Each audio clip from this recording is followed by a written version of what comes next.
हमारा next topic है plasma membrane. इसको सेल मेम्ब्रेन भी बोलते हैं, प्लाज्मा लेमा भी बोलते हैं और बायो मेम्ब्रेन भी बोलते हैं। इसके कंस्टिट्यूएंट की बात करें तो इसमें प्रोटीन होता है 58 to 60%, फॉस्फोलिपिड्स होते हैं 40%, कार्बोहाइड्रेट होता है 1% और इसमें एंजाइम्स होते हैं लगभग 30 तरीके के। फिर इसकी थिकनेस की बात करें तो इसकी थिकनेस 75 एंगस्ट्रॉम होती है, जिसमें जो आउटर मोस्ट लेयर होती है वो प्रोटीन की होती है, फिर लिपिड बाई लेयर होती है, फिर प्रोटीन की लेयर होती है। जो आउटर मोस्ट प्रोटीन लेयर होती है उसकी थिकनेस होती है 20 to 25 एंगस्ट्रॉम और जो इनर मोस्ट प्रोटीन लेयर होती है उसकी भी थिकनेस 20 to 25 एंगस्ट्रॉम होती है और जो लिपिड बाई लेयर है उसकी थिकनेस होती है 30 to 35 एंगस्ट्रॉम। तो ऐसे करके टोटल थिकनेस होती है 75 एंगस्ट्रॉम। और जो प्लाज्मा मेम्ब्रेन होती है वो एसिमेट्रिकल होती है क्योंकि यहाँ पे जो प्रोटीन और लिपिड का रेशियो होता है वो डिफरेंट होता है। और उसके साथ साथ जो ये जो लिपिड की बाई लेयर है उसमें भी जो लिपिड की आउटर लेयर और इनर लेयर है उसमें भी डिफरेंट लिपिड्स प्रेजेंट होते हैं और उनके भी रेशियो क्या होते हैं, डिफरेंट होते हैं। और प्लाज्मा मेम्ब्रेन डायनामिक होती है और सेलेक्टिवली परमिएबल होती है। नेक्स्ट, प्लाज्मा मेम्ब्रेन के स्ट्रक्चर को डिफाइन करने के लिए अलग अलग मॉडल दिए गए थे, जिसमें सबसे पहला मॉडल है सैंडविच मॉडल। ये डेनियल एंड डॉसन ने दिया था। इसके अकॉर्डिंग जो प्लाज्मा मेम्ब्रेन होते हैं उसमें प्रोटीन और लिपिड प्रेजेंट होते हैं और जो लिपिड होता है वो कौन सा होता है, फॉस्फोलिपिड होते हैं। ये प्रोटीन की लेयर होती है, फिर फॉस्फोलिपिड की बाई लेयर होती है, फिर से क्या होती है, प्रोटीन लेयर होती है। और यहाँ पे जो प्रोटीन होते हैं वो क्या होते हैं, अल्फा ग्लोबुलर प्रोटीन होते हैं और जो फॉस्फोलिपिड होते हैं वो एम्फीपैथिक मॉलिक्यूल होते हैं। एम्फीपैथिक मॉलिक्यूल क्या होते हैं, इसमें हेड और टेल प्रेजेंट होती है। जो हेड होता है वो क्या होता है, हाइड्रोफिलिक होता है और जो टेल होती है वो क्या होती है, हाइड्रोफोबिक होती है, मतलब वो वाटर को रिपेल करती है और ये वाटर लविंग होती है, हाइड्रोफिलिक होती है। और ये जो हेड होता है वो वहाँ पे क्या प्रेजेंट होता है, ग्लिसरॉल प्रेजेंट होता है और जो टेल होती है वहाँ पे फैटी एसिड की चेन प्रेजेंट होती है। तो जो प्लाज्मा मेम्ब्रेन होती है उसमें क्या होती है, प्रोटीन की लेयर होती है, फिर फॉस्फोलिपिड की बाई लेयर होती है, फिर से प्रोटीन लेयर होती है। तो अपन देखते हैं ये कैसे अरेंज होती है। ये मान लीजिए ये ऊपर क्या है, ये ग्लोबुलर प्रोटीन है, फिर उसके बाद में क्या है, ये फॉस्फोलिपिड की लेयर है, फिर से ये क्या है, फॉस्फोलिपिड की लेयर है और फिर क्या है, ये प्रोटीन की लेयर है। यहाँ पे जो प्रोटीन है वो अल्फा ग्लोबुलर प्रोटीन है और फॉस्फोलिपिड की बाई लेयर है। जो क्या है, फॉस्फोलिपिड है वो एम्फीपैथिक है, जिनमें हाइड्रोफिलिक हेड है और हाइड्रोफोबिक टेल है। फिर यहाँ पे ये जो टेल प्रेजेंट होती है वो क्या होती है, जो वीक फोर्स होता है वंडरवाल फोर्स, उससे क्या होती है, एक दूसरे को फेस करती है।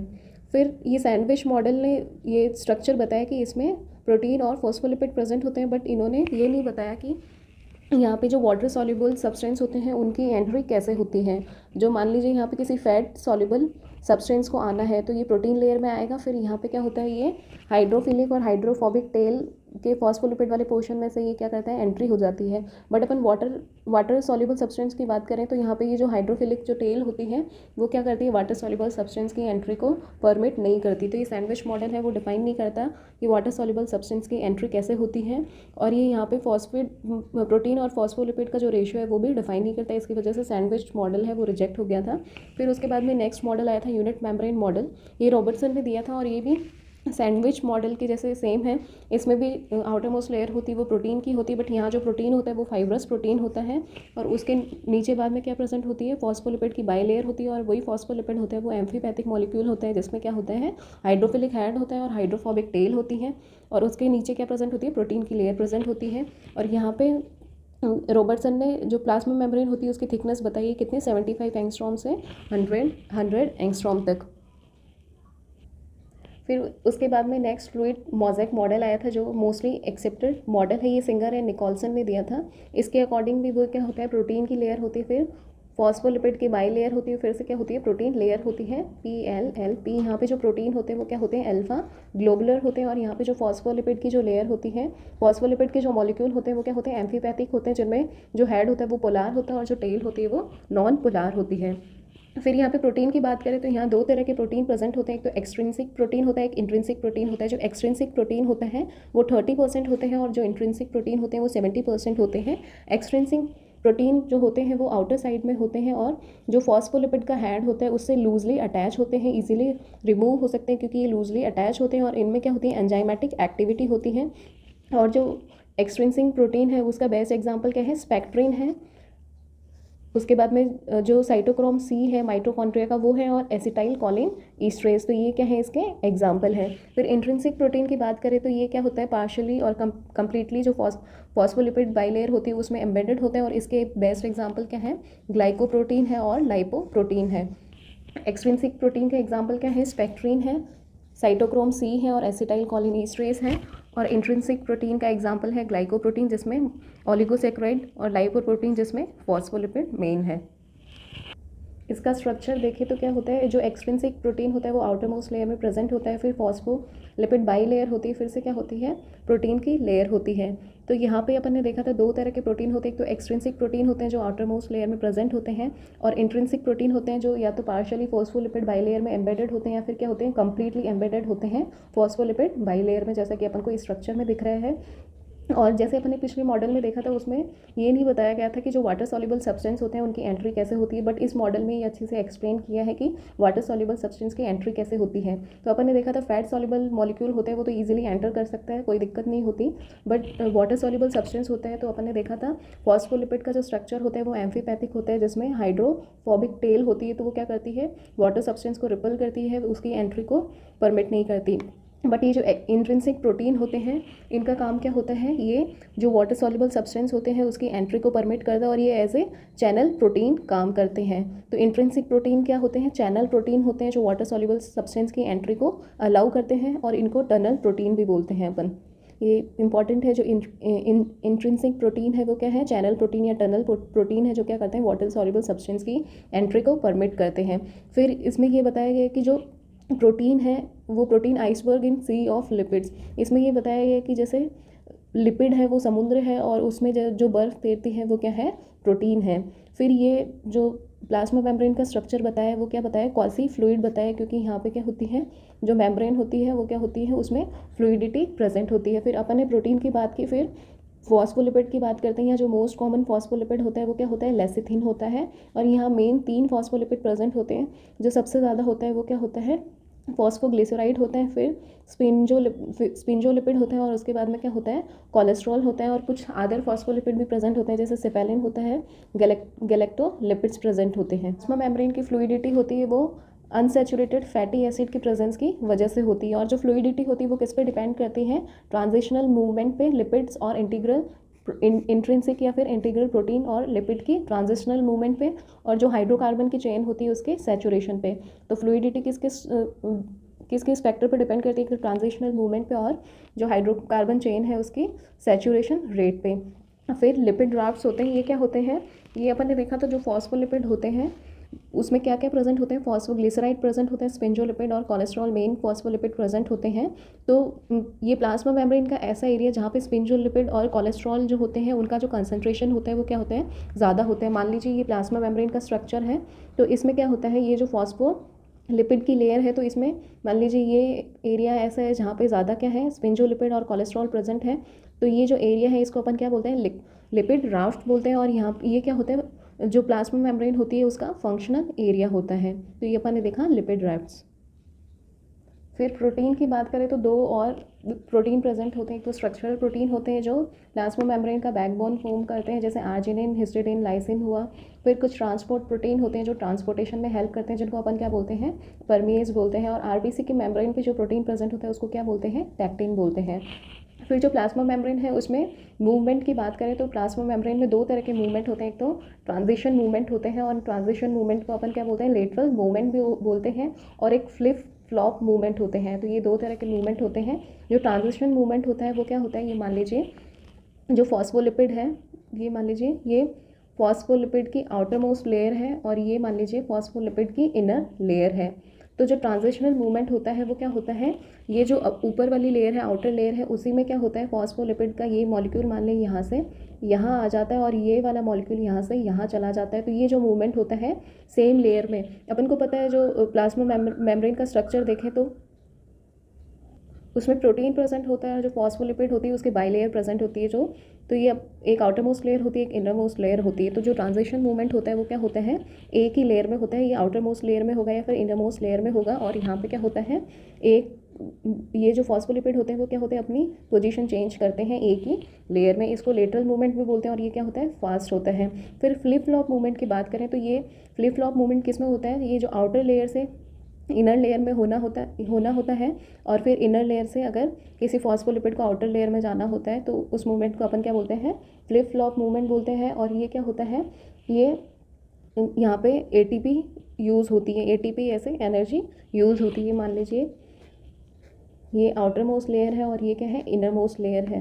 तो यहाँ पे मान लीजिए ये फॉस्फोलिपिड का कोई मॉलिक्यूल है, इस ये यहाँ आता है और यहाँ वाला कहाँ जाता है, यहाँ जाता है। तो इस फ्लिप फ्लॉप मूवमेंट में क्या होता है, एनर्जी की ज़रूरत होती है, और यहाँ पे कुछ एंजाइम यूज़ होते हैं।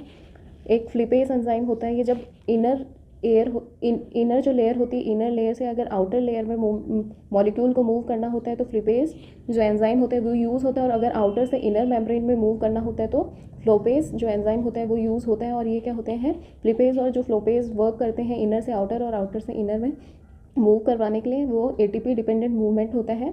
फिर थर्ड एंजाइम होता है स्क्रैम्बलेज, ये क्या करता है, इनर मेम्ब्रेन से आउटर मेम्ब्रेन में भी लेके जाता है मॉलिक्यूल को, और आउटर से इनर मेम्ब्रेन में भी लेके जाता है। और ये क्या होता है, कैल्शियम डिपेंडेंट होते हैं। फ्लिपेज और फ्लोपेज होते हैं वो क्या होते हैं, एटीपी डिपेंडेंट होते हैं। तो ये अपन ने देखा कि फ्लिप फ्लॉप मूवमेंट होता है प्लाज्मा मेम्ब्रेन में, वो कैसे होता है।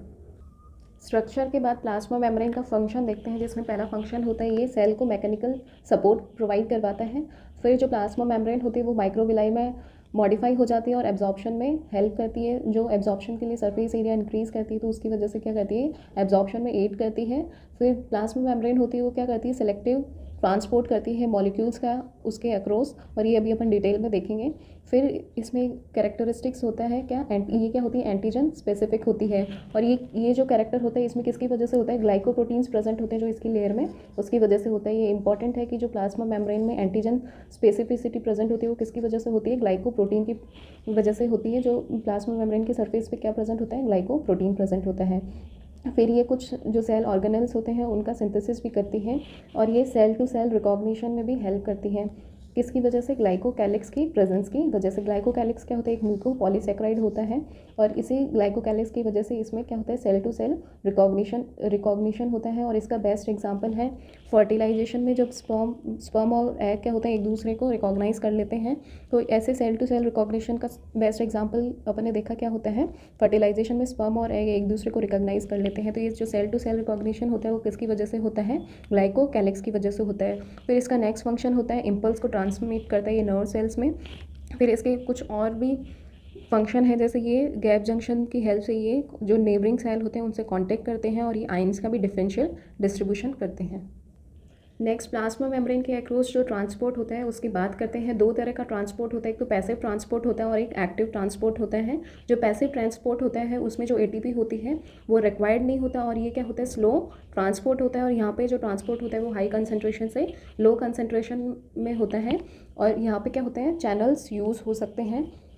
फिर पैसिव ट्रांसपोर्ट की बात करें तो इसमें दो तरीके से होता है, एक तो ऑस्मोसिस से और एक डिफ्यूजन से। ऑस्मोसिस की बात करें तो ऑस्मोसिस क्या होता है, वाटर का मूवमेंट हाई कंसंट्रेशन से low concentration across semi permeable membrane, या फिर सॉल्वेंट का मूवमेंट हाई कंसंट्रेशन से low concentration across semi permeable membrane, या इसको ये भी बोल सकते हैं कि डाइल्यूट सॉल्यूशन से कंसनट्रेटेड सॉल्यूशन में जो मूवमेंट होता है उसको ऑस्मोसिस बोलते हैं। या इसको अपन ऐसे भी बोल सकते हैं, डाइल्यूट का मतलब हाइपोटोनिक और कंसनट्रेटेड का मतलब हाइपोटोनिक। तो हाइपोटोनिक से हाइपरटोनिक सॉल्यूशन में जो मूवमेंट होता है सॉल्यूशन सॉल्वेंट का, उसको अपन क्या बोलते हैं, ऑस्मोसिस बोलते हैं।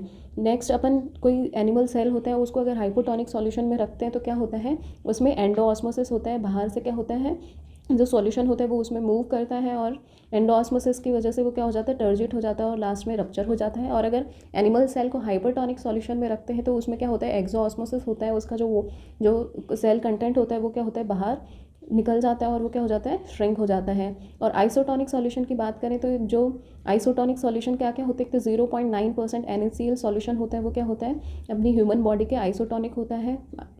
और जो ग्लूकोज सॉल्यूशन होता है 5%, वो भी क्या होता है, ह्यूमन बॉडी का जो कंटेंट होता है लिक्विड कंटेंट, उससे क्या होता है, ये आइसोटोनिक होता है। फिर नेक्स्ट डिफ्यूजन की बात करते हैं।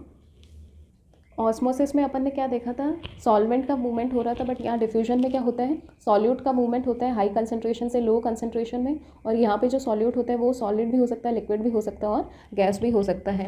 और ये जो डिफ्यूजन की रेट होती है वो किस चीज़ पे डिपेंड करती है, एक तो जो मॉलिक्यूल होता है साइज़ का उस पर, और कंसंट्रेशन ग्रेडियंट होते हैं उस पर, और हाइड्रोफोबिक नेचर पे, जो सॉल्यूट होता है उसके हाइड्रोफोबिक नेचर पे डिपेंड करती है।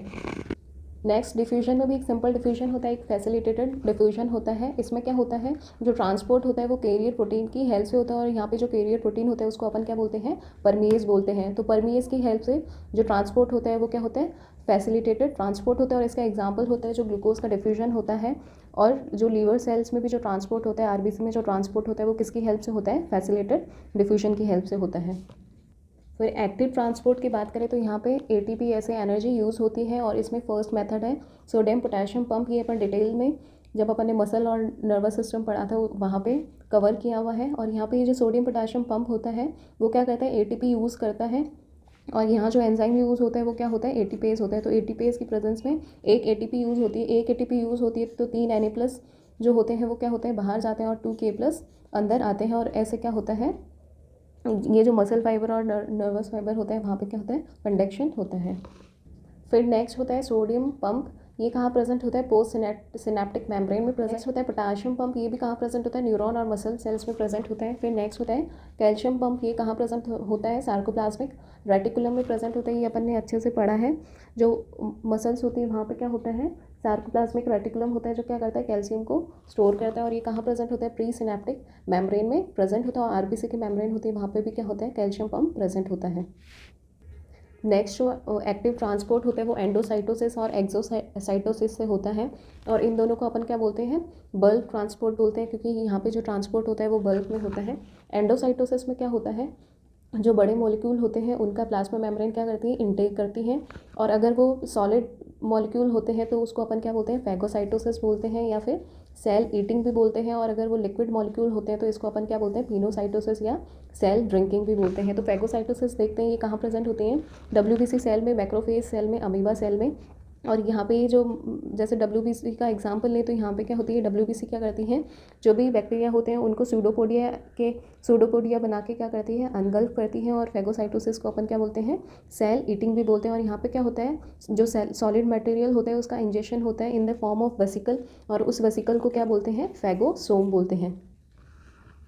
फिर नेक्स्ट होता है पिनोसाइटोसिस, इसको क्या बोलते हैं, सेल ड्रिंकिंग बोलते हैं। और इसमें क्या होता है, जो लिक्विड मटेरियल होते हैं उसका इंजेक्शन होता है, और वो किसके फॉर्म में होता है, वेसिकल्स के फॉर्म में होता है, जिसको अपन क्या बोलते हैं, पिनोसोम बोलते हैं। इसका बेस्ट एग्जांपल है जो इंसुलिन का जो ट्रांसपोर्ट होता है वो कौन सा मेथड होता है, पिनोसाइटोसिस होता है। और ये कहाँ प्रेजेंट होते हैं, ये अमीबा, ल्यूकोसाइट और इंटेस्टाइन के सेल्स में प्रेजेंट होते हैं। फिर नेक्स्ट प्रोसेस होता है एक्सोसाइटोसिस। इसमें क्या होता है, जो वेस्ट मटेरियल होता है उनका सेल से बाहर क्या होता है, इजेक्शन होता है। इसको सेल वॉमिटिंग या ई फैगी भी बोलते हैं। ट्रांसपोर्ट के इंपॉर्टेंस देखते हैं। जो स्मॉल इंटेस्टाइन में डाइजेस्टेड फूड होता है उसमें से ग्लूकोज, अमीनो एसिड, मिनरल्स वगैरह क्या होते हैं, एब्जॉर्प्टिव सेल ट्रांसपोर्ट करते हैं कहाँ, ब्लड स्ट्रीम में। फिर जो इंटेस्टाइन में जो वाटर एब्जॉर्प्शन होता है वो भी एक्टिव ट्रांसपोर्ट के थ्रू होता है। और किडनी ट्यूब्यूल्स में जो रीएब्जॉर्प्शन होता है वो भी एक्टिव ट्रांसपोर्ट होता है। और नर्व इम्पल्स और मसल कॉन्ट्रैक्शन होता है वो भी एक्टिव ट्रांसपोर्ट होता है। फिर जो कुछ सी बर्ड्स होती हैं वो सॉल्ट का एक्सक्रीशन करती है, वो भी क्या होता है, एक्टिव ट्रांसपोर्ट होता है। और वो किसके थ्रू करती है, नेसल सॉल्ट ग्लैंड के थ्रू।